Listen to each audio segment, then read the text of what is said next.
Today on the TaraReed Show, how to make juicy homemade raisins without a dehydrator.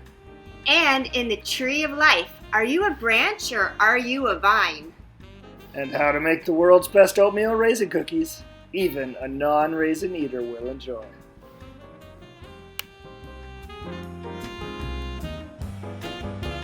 Hi, I have just picked a whole bunch of grapes from my garden outside, and now I'm going to make homemade raisins. I'm using most of the grapes that came off that are a little bit already too ripe or too small or not perfect to make these raisins. So you got to peel all the stems off and rinse them off. Preheat your oven to 200. Put some parchment paper. Now, the best way to get the stems off is to do a little pinch and twist. If you just try to pull them off, it'll tear the fruit, which is not ideal. Pinch and twist. Alright, took all the stems off. Goes in the oven for 4 hours.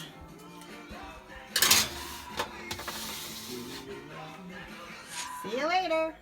Raisins 4 hours later, hot from the oven. Oh, look, that one didn't really get done. Neat. Thanks for making raisins with me today. Did you know that once you remove the grapes from the vine, they stop ripening? They begin to die and rot. And also in the Bible, in the Gospel of John, Jesus is talking to us and he tells us, I am the vine and you are the branches. If you remain in me and I in you, you will bear much fruit. Apart from him, we can do nothing. The Bible teaches us how to garden, really practically, and also how to garden our souls and our spirits. Study the book of John 15, 1 through 9 for more context. Be blessed and fruitful. Would you? All right, let's get back to the kitchen. I want to turn these raisins into something delicious. I'm talking about the world's best oatmeal raisin cookie. People who do not like raisins love these cookies. And you will make the most delicious oatmeal cookies you have ever tasted this side of heaven. The first thing you want to do is grease a cookie sheet with butter or some nonstick spray. And then you want to get some of these ingredients that I'm going to list here. 1.5 cups of flour, 1.5 cups of oatmeal, 1 cup of fresh raisins, and 1/2 cup of white sugar. Then you're going to need 1/2 teaspoon of each of these items: baking soda, baking powder, salt, and 1/2 teaspoon of cinnamon. Don't put that pen down. You need a few more things. 10 tablespoons of butter, 1 egg, 1.5 teaspoons of vanilla extract, and 1/2 cup of brown sugar. Go ahead and combine the oatmeal and the flour together.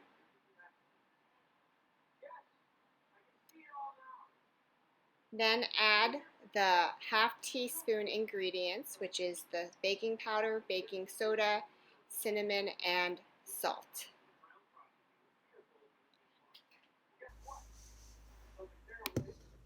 Add 1/2 cup of white sugar. Mine is off-white because it's raw sugar.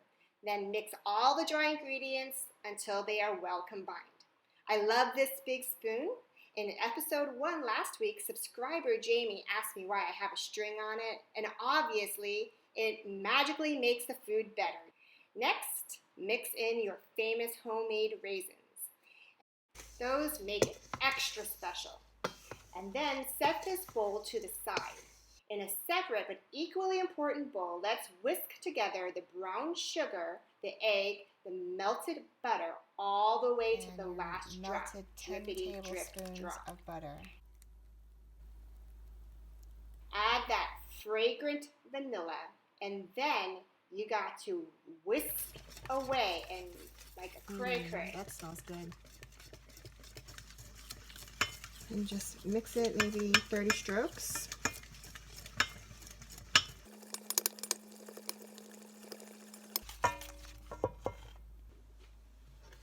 Go ahead and add it to your dry ingredients.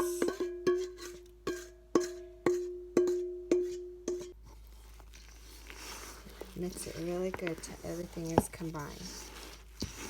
Here's a better angle. That big spoon wasn't doing the magic anymore.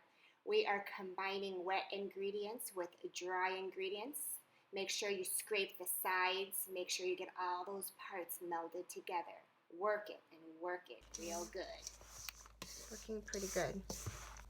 Okay, once it's looking like this, I just use my hand and I start pressing it together to form better dough.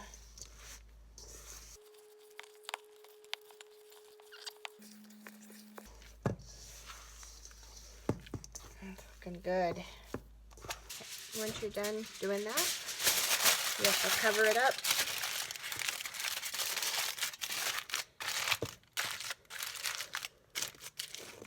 Put it in the refrigerator for at least 30 minutes. Once you remove the dough from the fridge, it is going to look like this. Let's get a spoon and just dig in. Just kidding, that's unsafe. Instead, now's the time to preheat your oven to 375 degrees Fahrenheit. Then hand form your dough into approximately 1.5-inch sized balls. We're flexible here. I like mine a little bit bigger because I like to get more than one bite. But once you decide, separate those babies 1.5 inches apart on your greased cookie sheet. Then pop them into the oven for about 10 minutes. After that, open it up and flatten each one slightly again with a spatula. Close the oven and then bake for 5 more minutes. Total cook time of 15 minutes. Your house is going to smell so good. This recipe makes about 12 to 15 large cookies. Now I promise I'm going to put this recipe in the comments down below if you promise that you will let me know how it goes. I'm really excited for you. Yum, yum, yum, yum, yum. 15 minutes in the oven and they are delicious.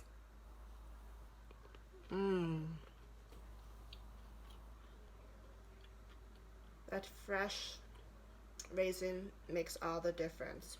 It doesn't have that weird stale raisin taste. It's just like a fresh fruit cookie. Would you please subscribe to my channel today and like this video? Thanks so much. Have a great day. Bye. Raisins. Delicious.